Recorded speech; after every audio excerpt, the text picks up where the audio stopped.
Weird to look at a camera again, but got to do it.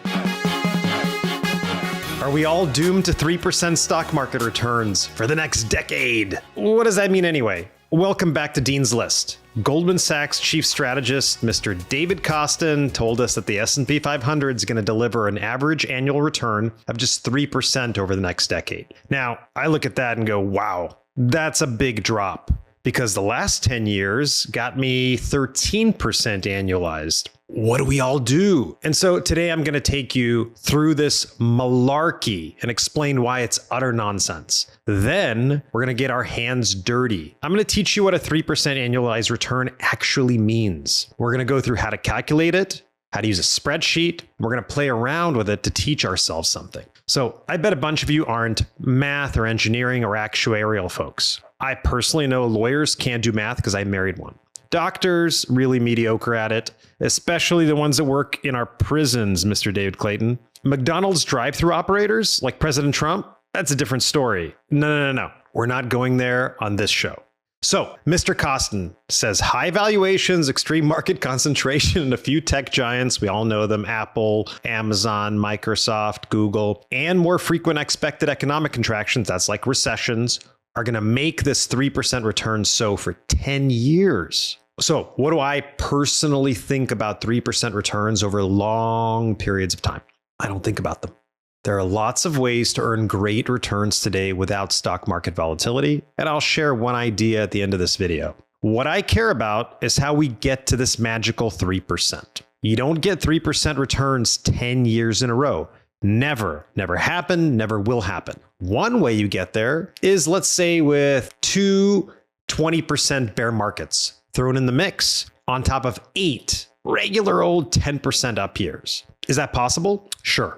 How about 2 30% bear markets? Those are negative 30% annual returns on top of 8 12% years. That's another great way to get to a 3% 10-year return. But guess what? There are hundreds of other wacky combinations that can get us there. So we wrap our minds around that and all the political, economic, and social variables involved. And I start to think, this is silly. So what's Mr. Kostin doing throwing out 10-year predictions? It feels a lot like gambling on sports. Why'd he do that? I'll tell you. Someone above him thought this is a great marketing job for our chief equity strategist that's supposed to be working on models and figuring things out for our investors. Go do some marketing, David. And that's it. That's the end of story. You know what I say? I say, fuck that. That doesn't help us. So Kostin's predictions are in the 7th percentile of 10-year returns since 1930, 95 years. Terrible.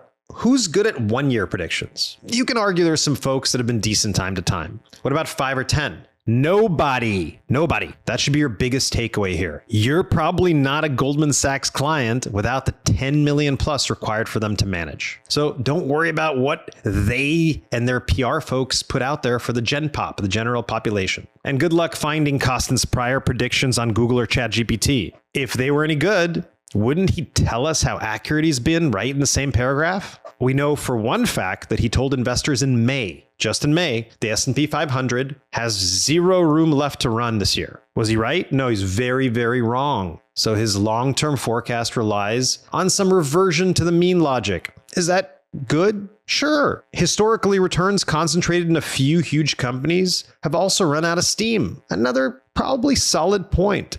Right, there was a nifty 50 blue chips of the 60s and 70s, and they fell out of favor after 25 years of stellar returns. But history rhymes, it doesn't repeat. So mostly this kind of tabloid trash gives good people a bad reason to screw with their diversified portfolios. People like you. It's time in the market, not timing the market that matters for the majority of us.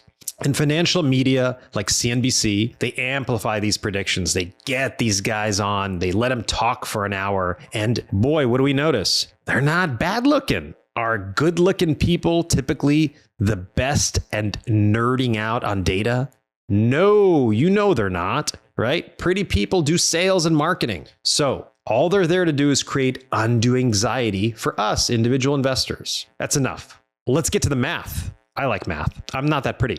So open your sheets or Microsoft Excel, whichever you prefer, and let's get to work. Step 1, I want you to put the number 1, a 1, in cell A1. Then drop down to cell A2 and type equals A1 times, that's the little star symbol, 1.03. So it should look like, the formula should look like equals A1 times 1.03. And we'll put that on the screen. What did you just do? Well, you achieved a 3% return in year 1. That's what. Now, if you type equals A2 times, again, that little star symbol, 1.03 in cell A3, you just achieved another 3% return in year 2. So keep doing that, multiplying the cell above times 1.03 10 times. You should get it to a result like 1.34 in cell A11 towards the bottom. If you didn't, you did it wrong. Go back and check each cell. So over 10 years, a 3% annualized return means you earn about 34% on your money over that entire period.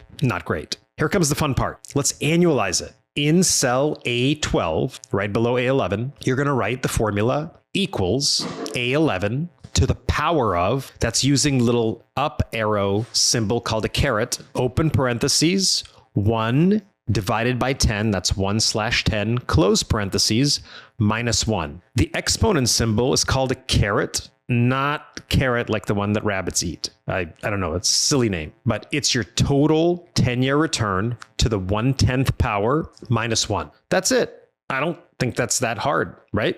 Hopefully you guys agree. And you'll see that this number comes out to exactly 3%. Now we're cooking. So now you can start playing with each year to see all the good and bad things that can happen and how they change that 10-year return. Throw in a 40% bear market. What does that cell look like? So let's say it's our second year or it's our first year. In cell A3, you'll type in equals A2 times, instead of a 1 point something, because it's a negative return, we're going to type in 0.6 because you've actually lost 40% of your portfolio's value in that year, right? A terrible, terrible year. Very few have happened. And so again, a bear market would look like equals A2, the cell above, times, and then a fraction of 1, right? If it's down 40%, it would be 0.6, down 30%, 0.7, down 20%, 0.8, down 10%, 0.9. Then make a few of the years plus 25%, right? Good years multiplied by 1.25 of the cell above. Some plus 5%. That would be a 1.05. Get crazy. You're going to figure out that predicting 1 year is hard and 10 is impossible. The combinations are literally endless. And if you just limit each year to 100 possible outcomes from, let's say, minus 50% to plus 50%, multiply 100 by 110 times. What do you get? Trillions of quadrillions. That's how many combinations there are. I hope you found that useful. For me personally, I want to achieve the highest, most stable return possible, so I focus on short-term high-yield corporate notes that pay 12 to 15%. For me, that's a better way to go, whether Costin is right or wrong. Please like and subscribe to this channel. It helps us a whole bunch. And please click the link in the description to learn more about Cardiff's high-yield corporate notes. Thank you for watching.